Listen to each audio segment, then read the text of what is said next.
Eu reuni algumas dúvidas sobre financiamento de carro e o Marco vai responder elas para nós. Bora lá?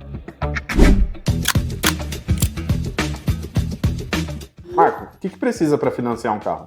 Para financiar um carro, como pessoa singular, precisamos de título de residência, CPLP mais passaporte ou cartão cidadão. Precisamos também dos 3 últimos recibos de vencimento, o IRS, comprovativo de morada, comprovativo de IBAN em PDF e o contrato de trabalho. Adiantar as parcelas ajuda no financiamento? Sim, ajuda. Essa pergunta é um pouco complexa, mas eu vou tentar resumi-la aqui para vocês, ok? Com relação ao financiamento, é sempre importante você fazer amortização, é lógico, quando puder, porque pelo menos você reduz o prazo do teu financiamento, tá? Com relação à redução de juros, diferente do Brasil, eles têm uma outra maneira de cobrar os juros aqui, tá? Então, quando você paga a última parcela, você quase não vê desconto de juros, porque há uma maneira diferente na cobrança deles. Eu consigo financiar um carro tendo outro financiamento? Na maioria das vezes, sim. Só que a gente entra no critério da taxa de esforço, ou seja, o banco vai analisar como é que é o seu estilo de vida. Então é necessário entender de quanto é o primeiro crédito que você tem e quanto é o crédito que você pretende fazer. Se você tem um planejamento, como família, de comprar uma casa, é necessário que você tenha atenção antes de contratar o segundo crédito automóvel. Um casal, para financiar um carro, os dois precisam estar trabalhando? Boa pergunta. Bom seria se os dois estivessem trabalhando. Mas sim, é possível que a gente consiga fazer um financiamento apenas para uma das partes. É necessário sempre a avaliação da taxa de esforço. Ou seja, fazer uma pré-análise com relação ao que a pessoa ganha e como é que está o estilo de vida, o custo de vida dela em relação à família. E os dois precisam ter um contrato de trabalho efetivo? Há uma relatividade. Não é necessário que os dois tenham, mas seria bom se um deles tivesse. Ou seja, se uma das pessoas tiverem o contrato efetivo, consoante lá a questão da taxa de esforço, é possível que assim a gente consiga o financiamento só por uma das partes, tá? Mas se os dois tiverem contrato efetivo, a chance de aprovação é muito maior. Contrato efetivo, contrato sem termo e contrato indeterminado são a mesma coisa. Essas 3 nomenclaturas estão abrangidas no contrato efetivo. O tipo de carro determina a taxa de juros? Muito boa essa pergunta, vamos lá. É necessário entender que não é só o valor do carro, ou só o carro, ou só o modelo que determina ali a taxa de juros. É uma correlação entre ano do carro, modelo do carro e, por incrível que pareça, os quilômetros do carro também contam para a questão da taxa de juros. Porque é necessário que o banco tenha garantias substanciais da manutenção dos pagamentos que o cliente contratou. Por exemplo, o banco quer ter a garantia desse pagamento. Ou seja, se o cliente se torna inadimplente ou incumprimento, que é como eles dão o nome aqui, o banco precisa retomar esse bem para leiloar e repor o capital de prejuízo que ele teria, hipoteticamente. Por exemplo, imagina que você está comprando um carro do ano 2015 que custa 15 mil euros. E eu tento te oferecer um carro que seja 2024 que custe os mesmos 15 mil euros. Relativamente falando, vocês vão achar que por ser 15 mil euros, os dois vão ter a mesma taxa de juros. Só que não. Automaticamente, o carro 2024 vai ter uma taxa de juros reduzida. Possivelmente uma taxa de juros igual ou similar a uma taxa de juros de carro zero.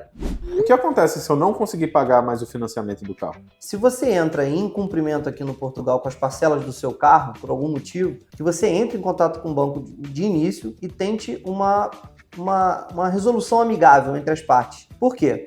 Aqui em Portugal, eles podem, através do teu ordenado, através do teu recibo de vencimento, e buscar o que você deve em relação ao carro. Isso não serve só para o crédito automóvel, serve para tudo, tá? Em relação ao que você já pagou até aí, você perde. O banco não te devolve nada do que você pagou, porque você entrou em incumprimento, como eles chamam aqui. Então é necessário que você fique atento. Eu sugiro que você procure a instituição que lhe cedeu o crédito e busque um acordo amigável para que você devolva esse carro e eles possam leiloar esse veículo e repor o patrimônio do banco. Agora eu posso te dar aqui uma possibilidade de você evitar que tenha que renegociar diretamente com o banco. Você pode procurar um stand, tá? E propor o stand a compra pela liquidação do seu carro. É uma maneira de você sair bem, porque se você devolve ao banco, você fica sinalizado dentro do seu banco, daquele banco que cedeu o crédito para você, que você precisou de uma negociação porque não conseguia pagar o financiamento à frente. Se você fizer uma liquidação através de um stand de automóveis, automaticamente você fica bem, porque você sai como se você tivesse liquidado o carro. Existe a possibilidade de eu trocar um carro que já está financiado? Sim, existe. Mas eu aconselho a você a começar como eu digo para os meus clientes aqui, né?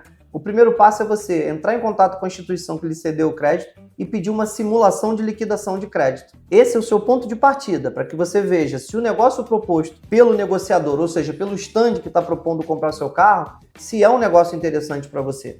Por exemplo, você comprou um carro, pagou apenas 3 parcelas e sabe que tem um montante X lá por pagar. O stand vai sempre te oferecer um pouco a menos, porque ele vai te oferecer em cima do valor comercial do veículo e não sobre o valor da dívida que você tem. Mas você, como cliente, precisa saber o negócio que está fazendo. Você precisa analisar se a proposta é justa.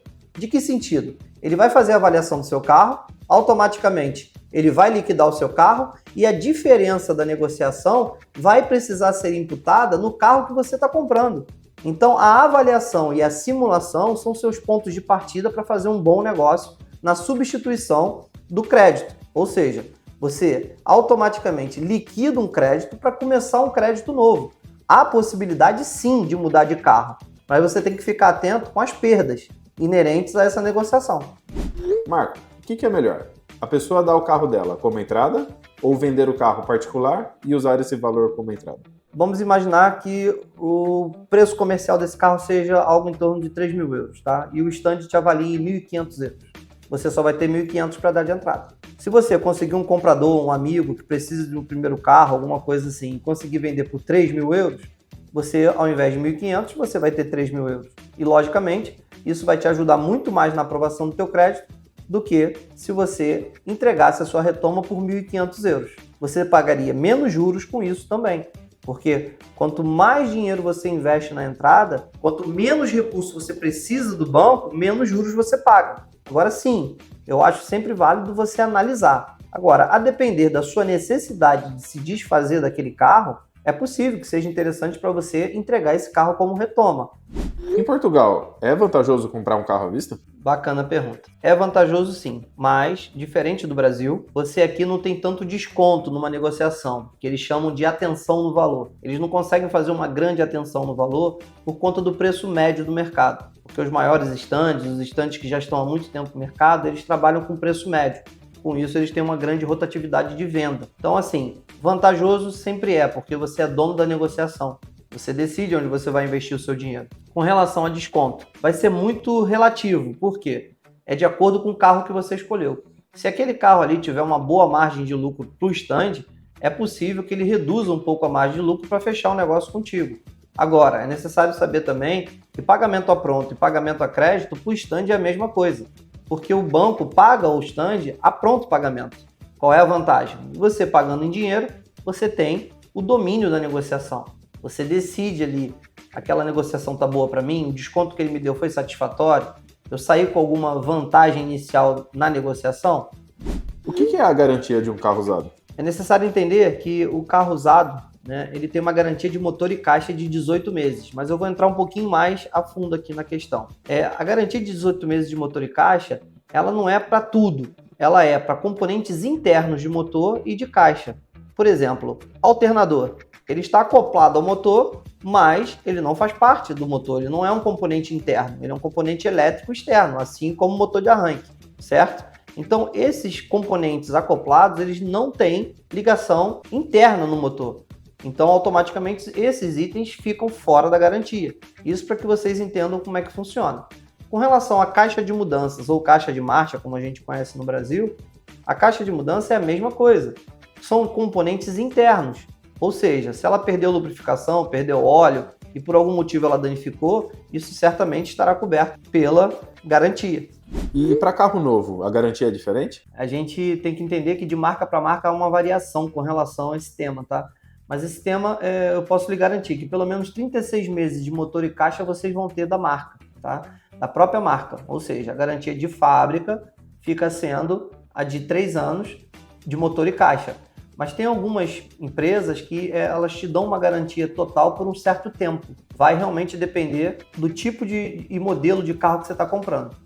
Marco, muito obrigado, foi sensacional. Eu te agradeço, Rodolfo. Imagina. Muito obrigado mesmo pela oportunidade. Rodolfo é um um cara fora de série, sempre enalteceu o meu modo de trabalhar, né?